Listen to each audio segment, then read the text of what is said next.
রোহিঙ্গা বিষয়ক জাতিসংঘের আন্তর্জাতিক উচ্চ পর্যায়ের সম্মেলনটি অনুষ্ঠিত হবে, সেটিকে সামনে রেখে আমাদের এই আয়োজন। গতকাল বিকেলে আমরা রোহিঙ্গাদের পক্ষ থেকে এই সংকট, এই সমস্যা সম্পর্কে তাদের ভাষ্য আমরা শুনেছি। এই প্রথমবারের মতন তারা সকলে সমবেত হয়ে তাদের যে কণ্ঠস্বর, তাদের যে স্বপ্ন, এই সমস্যার সমাধানে তারা যে চিন্তা ভাবনা করছেন, তার সব কিছু প্রথমবারের মতন একটা ছাদের নিচে তারা বলবার সুযোগ পেয়েছেন। সেই হিসেবে এটা ছিল একটা ঐতিহাসিক ঘটনা। আজকে পুরো অনুষ্ঠান জুড়ে তাদের যে গতকালকের আলাপ আলোচনা, সেটার প্রতিফলিত হয়েছে। আজকে সকালে আমাদের মাননীয় প্রধান উপদেষ্টা প্রফেসর ডক্টর মোহাম্মদ ইউনূস এই ডায়ালগের উদ্বোধন করেন। তিনি তার দিক নির্দেশনামূলক বক্তব্যে একটি 7 দফা প্রস্তাবনা পেশ করেন। আমরা আশা করছি আসন্ন জাতিসংঘ সম্মেলনে এই 7 দফা একটা বড় ভূমিকা পালন করবে। আজকে 4টা থিমেটিক সেশনে আমরা বিভিন্ন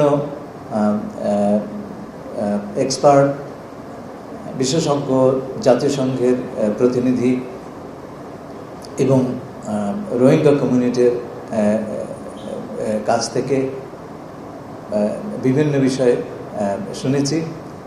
সবশেষে এই সমস্যার ভবিষ্যৎ সমাধানের গতিপথ কী হতে পারে সেটা নিয়ে আমরা শুনেছি। 6টি বিষয়ে আমাদের কাছে মনে হয়েছে 6টি বিষয় খুব পরিষ্কারভাবে উঠে এসছে। প্রথমটি হচ্ছে রোহিঙ্গাদের ভয়েস অফ দ্য রোহিঙ্গাস। এই বিষয়ে রোহিঙ্গাদের নিজস্ব বর্ণনা, নিজস্ব বয়ান। আমি একটু আগে বললাম, এটা কিন্তু এই প্রথমবারের মতোই হলো। এই সমস্যা সমাধানের মুখ্য ভূমিকা পালন রোহিঙ্গাদের করার প্রয়োজন, কিন্তু তারা এক ফোরামে অনেকদিন আসতে পারেননি। সেটা ছিল একটা বড় ধরনের সেটব্যাক। আগামী সম্মেলনে যাতে তাদের ঐক্যবদ্ধ কণ্ঠস্বর আমরা জাতিসংঘের কাছে তুলে আনতে পারি, সেই কাজটি আমরা সফলভাবে আজকে করতে পেরেছি। দ্বিতীয় বিষয়টি হচ্ছে রিপ্যাট্রিয়েশন বা প্রত্যাবাসন। রোহিঙ্গারা এক বিষয়ে ঐক্যমত প্রকাশ করেছেন এবং খুব দৃঢ় ঐক্যমত, যে তারা সম্মানের সঙ্গে, নিরাপত্তার সাথে তাদের অধিকার, সমস্ত অধিকার নিয়ে পার্মানেন্টলি, স্থায়ীভাবে ফেরত যেতে চান মিয়ানমারে। এই বিষয়ে তারা আর কোনো দ্বিধা নেই, তারা ফিরে যেতে চান। এই আকুতিটা আমরা বারে বারে শুনেছি, গতকালকেও, আজকেও, প্রতিটি সেশনে। তৃতীয়ত, আপনারা জানেন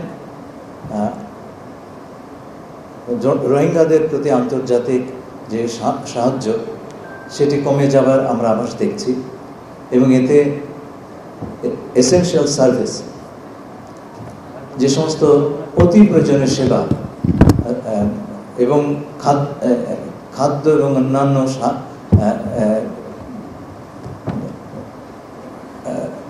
খাদ্য, ঔষধ, শিক্ষা ইত্যাদি অতীব প্রয়োজনীয় যে সেবা, সেগুলো দেওয়ার ব্যাপারে একটা অনিশ্চয়তা সৃষ্টি হয়েছে। এই আজকের ডায়ালগে সকল পার্টিসিপেন্ট এই বিষয়টা আলোকপাত করেছেন। সবাই পর্যাপ্ত সহায়তা যাতে রোহিঙ্গারা পান, সেই বিষয়ে বিশ্বের কাছে আবেদন করেছেন। চতুর্থ একটি বিষয় যেটা অত্যন্ত প্রয়োজনীয় এই সমস্যার সমাধানের জন্য, সেটা হচ্ছে বিভিন্ন পক্ষের ভিতরে আলোচনা। অনেক এই বিষয়টি এবার বেশ ভালোভাবে সামনে এসেছে।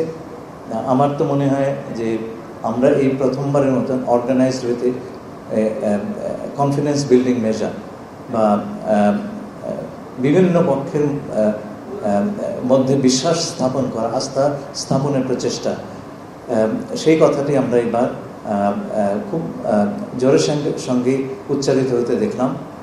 সকল পক্ষের ভেতরে যদি বিশ্বাস এবং আস্থার সম্পর্ক তৈরি না হয়, তাহলে এই সমস্যার স্থায়ী সমাধান সম্ভব নয় বলে অনেকে মনে করেছেন। 5 নম্বর হচ্ছে মায়ানমারে ভেতর থেকে উৎসারিত বিভিন্ন অপরাধমূলক কাজকর্ম এই অঞ্চলের স্থিতিশীলতা বিনষ্ট করতে পারে। এই বিষয়টি জরুরিভাবে দেখবার জন্যে একটা বিশেষ আবেদন উঠে এসেছে। এবং সবশেষে রোহিঙ্গাদের প্রতি যে ধরনের অপরাধমূলক কাজ চালানো হয়েছে তার পূর্ণ জবাবদিহিতা, এই ব্যাপারে আমরা একটা বিশেষ সেশন আমরা অ্যালোকেট করেছিলাম এবং সকলেই দায়িত্বহীনভাবে বলেছেন জবাবদিহিতার কোনো বিকল্প নাই।